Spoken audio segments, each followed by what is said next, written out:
My name is Philip Buchholz. I have a PhD in biochemistry and molecular biology. I'm a cancer gene jock. Basically, I do cancer genomics research at the University of South Carolina. What that means is that I'm kind of an expert on all the ways that the human genome can get futzed with during your lifetime and which of those things cause cancer and which ones don't. Okay, so technically, that means that I'm very, very skilled in the art of DNA sequencing. Okay, I can figure out the sequence of things that I didn't know what I was looking for.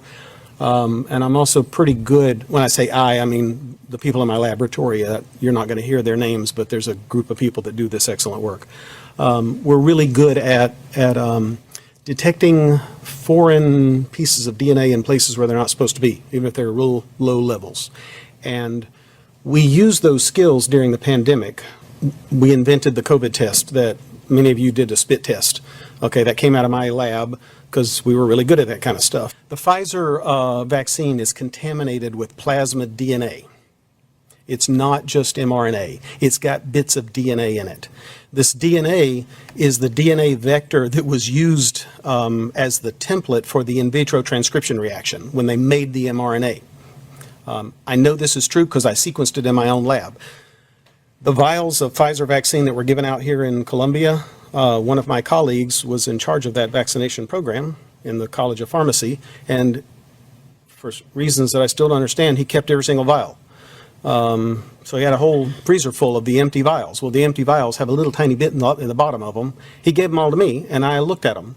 We had 2 batches that were given out here in Columbia, and I checked these 2 batches, and I checked them by sequencing.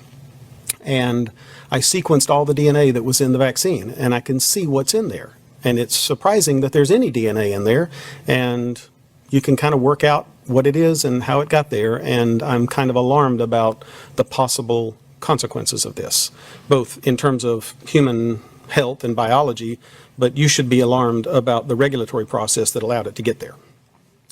So this DNA, in my view, it could be causing some of the rare but serious side effects like death from cardiac arrest. So there's a lot of cases now of people having suspicious death after vaccine. It's hard to prove what caused it. It's just, temporally associated. And this DNA is a plausible mechanism. Okay. This DNA can and likely will integrate into the genomic DNA of cells that got transfected with the vaccine mix.